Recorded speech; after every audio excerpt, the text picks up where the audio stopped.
Hello everyone, this is Injamam and welcome to Injamam Study Hub. Lakshadweep की बात करें तो यहाँ का biodiversity, wild life and nature preserved है। लक्षद्वीप आप इंडिया का एक अनोखा जगह बोल सकते हैं जहाँ नेचर अपने प्योरिटी को शो करता है। यहाँ का साफ हवा, पानी, नो पोल्यूशन, सस्टेनेबल लिविंग को आप इंडिया के किसी जगह से कंपेयर नहीं कर सकते। इसी लक्षद्वीप जो इतना प्रिजर्व्ड और पीसफुल है, यहाँ से लगातार लोगों की प्रोटेस्ट की खबरें सामने आ रहे हैं। यहाँ का जो एडमिनिस्ट्रेटिव हेड है प्रफुल्ल के पटेल, उसके खिलाफ लोगों का ह्यूज प्रोटेस्ट देखने को मिल रहा है, ऑनलाइन ऑफलाइन भी। यहाँ के लोगों के बारे में बात करें तो लक्षद्वीप के लोग केरला के लोगों से काफ़ी मिलते जुलते हैं। यहाँ तक कि केरला के कुछ एमपी एमएलएस और बॉलीवुड के कुछ सेलिब्रिटीज़ भी सपोर्ट में आगे आए हैं। और सिचुएशन इतना ख़राब है कि लक्षद्वीप का जो मेंबर ऑफ पार्लियामेंट है मोहम्मद फैज़ल, उसने प्रेसिडेंट को चिट्ठी लिखा है कि जो एडमिनिस्ट्रेटिव हेड है प्रफुल्ल के पटेल, उसको पद से हटाया जाए। अब बात करते हैं इस प्रोटेस्ट का रीज़न क्या है। एक्चुअली इसका कई सारे रीज़न है और ये प्रोटेस्ट का रीज़न जो सामने आया है ये एक दो नहीं, कई रीज़न है। जैसे प्रिवेंटिव डिटेंशन लॉ और गुंडा act, number 2 animal reservation regulation 2021, number 3 new Lakshadweep developmental authority, number 4 representative eligibility in panchayat, and number 5 demolition of certain panchayat authority। तो आप सोच सकते हैं कि लक्षद्वीप में कितना सारा चेंजेस पटेल के द्वारा लाया जा रहा है।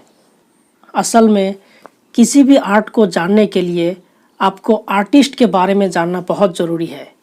लक्षद्वीप में इतने सारे चेंजेस लाने के पीछे क्या इंटेंशन है, इसके बारे में जानने के लिए आपको पटेल की थोड़ी बहुत हिस्ट्री जान लेना चाहिए।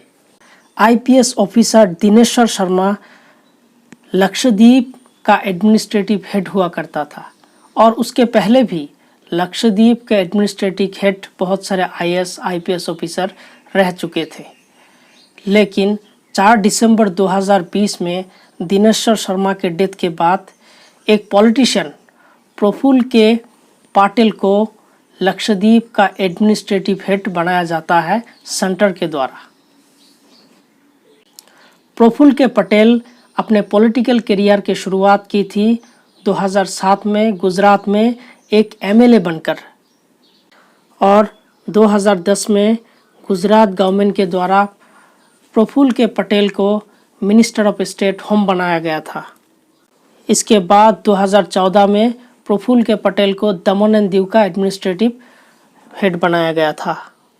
2014 के पहले भी दमन एंड दीव में सिर्फ आईएएस और आईपीएस ही एडमिनिस्ट्रेटिव हेड हुआ करता था। लेकिन 2014 के बाद लक्षद्वीप हो, दमन एंड दीव हो, इनमें धीरे धीरे आईएएस और आईपीएस को पॉलिटिशियन के द्वारा रिप्लेस किया गया है। इसके बाद 2019 में दमन एंड दीव में, स्पेशली दमन में सी फ्रंट साइड के 90 घरों को डेमोलिस्ट कर दिया गया और इसमें भी प्रफुल्ल के पटेल का नाम आया था। और मुझे लगता है पटेल के बारे में जानने के लिए आपको इतनी हिस्ट्री काफ़ी है। अब बात करते हैं लक्षद्वीप की हिस्ट्री, जियोग्राफी और एडमिनिस्ट्रेशन के बारे में। लक्षद्वीप की जियोग्राफी की बात करें तो ये यहाँ पे पहले 36 आइलैंड हुआ करता था, लेकिन एक आइलैंड पानी में सबमर्ज हो गए थे। अब यहाँ पे सिर्फ 35 आइलैंड्स है। इसका टोटल एरिया तकरीबन 32 स्क्वायर किलोमीटर और पॉपुलेशन तकरीबन 64,000 2011 के सेंसस के हिसाब से, और ये इंडिया का एक स्मॉलेस्ट यूनियन टेरिटरी है।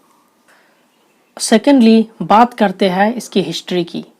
लक्षद्वीप ग्रीक सेलर के द्वारा फर्स्ट सेंचुरी में पहली बार मेंशन किया गया था और 7-8 सेंचुरी में यहाँ पे अरब ट्रेडर्स का बहुत बड़ा इन्फ्लुएंस था और इन 1498 में पुर्तगीज आए और इसके ट्रेड को फोर्ट के ज़रिए कंट्रोल करने लगे। और इस लक्षद्वीप के कुछ एसोसिएट्स द्वीप के ऊपर टीपू सुल्तान का भी इन्फ्लुएंस रहा और टीपू सुल्तान के डेथ के बाद ये ब्रिटिशर्स के कंट्रोल में आ गए और फाइनली 1947 में लक्षद्वीप का सॉवरेनिटी इंडियन को ट्रांसफ़र कर दिया गया और 1 नवंबर 1956 में रीऑर्गेनाइजेशन एक्ट के तहत लक्षद्वीप को एक इंडिया का यूनियन टेरिटरी बनाया दिया जाता है। लक्षद्वीप की एडमिनिस्ट्रेशन और पॉलिटिकल फ्रेमवर्क की बात करें तो ये 3 लेवल पर बना हुआ है। पहला, member of parliament in Lok Sabha. Lakshadweep से एक मेंबर ऑफ पार्लियामेंट रहते हैं लोकसभा में, वो प्रेजेंटली है मोहम्मद फैजल एनसीपी पार्टी से। दूसरा, local self government that is the panchayat. और तीसरा, प्रेसिडेंट के द्वारा एक एडमिनिस्ट्रेटिव को अपॉइंट किया जाता है जो लक्षद्वीप की गवर्नेंस के लिए रिस्पॉन्सिबल है। और प्रेजेंटली जो एडमिनिस्ट्रेटिव है वो है प्रफुल्ल के पटेल। यहाँ पे कोई चीफ मिनिस्टर नहीं है, कोई लेजिस्लेटिव असेंबली नहीं है। अब बात करते हैं वो इश्यूज़ के जिसके बारे में लक्षद्वीप में ह्यूज स्केल प्रोटेस्ट चल रहा है। पहला रीज़न है लक्षद्वीप में एक ड्राफ्ट इंट्रोड्यूस किया गया है जिसको कहा जाता है prevention of anti social activities और द एंटी गुंडा एक्ट, जिसके हिसाब से लक्षद्वीप में किसी भी इंसान को विदाउट पब्लिक डिस्क्लोजर 1 साल तक जेल में रख सकते हैं। मतलब अगर लक्षद्वीप में सिर्फ सस्पेक्शन के बेसिस पर ही पुलिस की अथॉरिटी किसी भी इंसान को 1 साल तक कैद में रख सकता है। और ये ड्राफ्ट ऑलरेडी इंट्रोड्यूस किया गया है लक्षद्वीप में और बहुत जल्दी ही इसको इम्प्लीमेंट किया जाएगा या इसको लॉ बनाया दिया जाएगा। जैसे आप जानते हैं कि अगर आप कोई क्राइम करते हैं तो पहले आपको अरेस्ट किया जाता है और विदिन 24 आवर्स आपको कोर्ट में ले लिया जाता है और कोर्ट में आप अपना आर्गूमेंट रखते हैं और उसके बाद कोर्ट के डिसीजन के बाद ही आपको जेल में डाला जा सकता है। लेकिन इस लॉ के हिसाब से अगर कोई इंसान सिर्फ कोई क्राइम करने के लिए सोच रहा है या तो क्राइम करने के लिए जा रहा है, अथॉरिटी या गवर्नमेंट को अगर ऐसा कोई सस्पेक्शन हो तो उस सस्पेक्शन के आधार पर ही उस इंसान को अरेस्ट करके सीधा विदाउट कोर्ट ट्रायल सीधा जेल में 1 साल तक बंद कर सकता है। इस तरह का लॉ पहले ब्रिटिशर्स लाए थे इंडिया में रोलैक्ट एक्ट के तहत, जो लोगों को सीधा अरेस्ट करके जेल में डाल देना, जो बिल्कुल भी डेमोक्रेटिक नहीं है।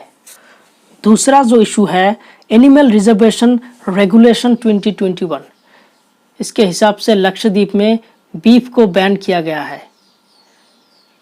लक्षद्वीप, जैसे आप जानते हैं कि लक्षद्वीप का कल्चर केरला से काफ़ी मिलता जुलता है।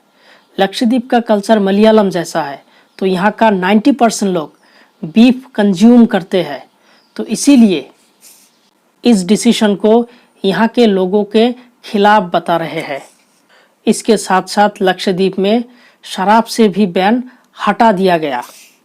इसके पहले लक्षद्वीप में शराब बैन था, पूरे लक्षद्वीप में सिर्फ शराब का आपको एक ही ठेका मिलता था। लेकिन अब एडमिनिस्ट्रेटिव का ये कहना है कि लक्षद्वीप में टूरिज्म को बढ़ाने के लिए शराब से बैन हटाना ज़रूरी है। तीसरा जो है वह है लक्षद्वीप डेवलपमेंट अथॉरिटी रेगुलेशन 2021।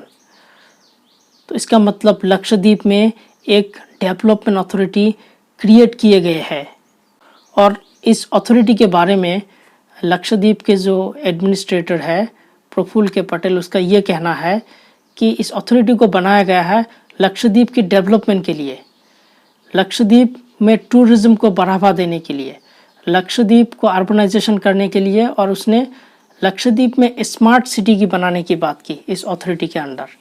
और लक्षद्वीप को मालदीव से कंपेयर किया कि लोग क्यों ना मालदीव जाने के बजाय लक्षद्वीप में आए। लेकिन वहाँ इस एक्ट के बारे में वहाँ के लोगों का कहना है सरकार इस डेवलपमेंट अथॉरिटी के ज़रिए अपना पावर बढ़ा रहे हैं और इस डेवलपमेंट के नाम पर लोगों के पर्सनल लैंड को किसी कॉरपोरेट के ज़रिए यूज़ किया जाएगा। और वहाँ के लोगों का ये भी कहना है कि इस लोगों की प्राइवेट ज़मीनें हैं उसका सिक्योरिटी भी नहीं रहेगा।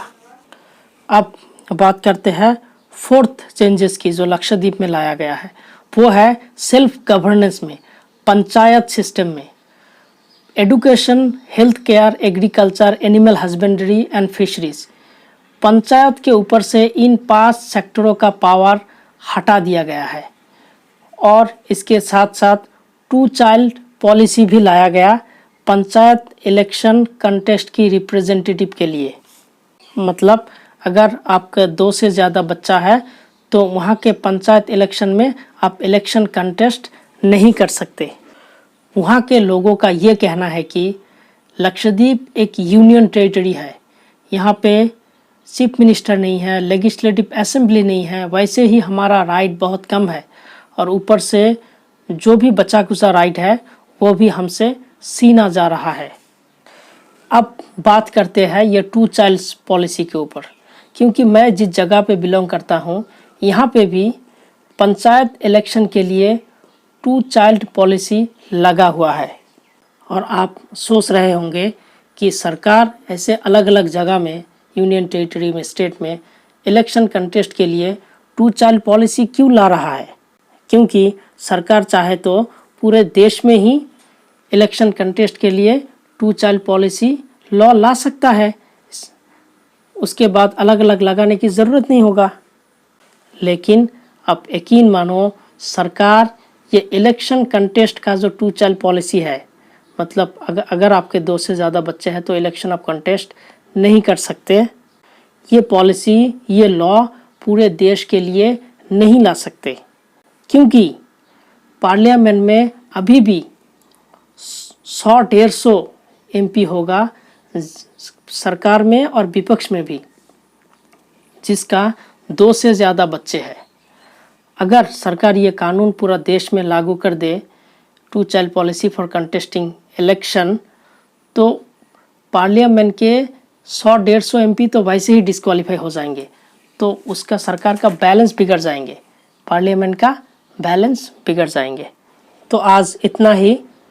शायद लक्षद्वीप का हिस्ट्री, ज्योग्राफी, एडमिनिस्ट्रेशन, साथ में उसका करंट अफेयर का एक आइडिया आपको मिला होगा। And if this video is informative and helpful, subscribe the channel and share with your friends. Have a good day.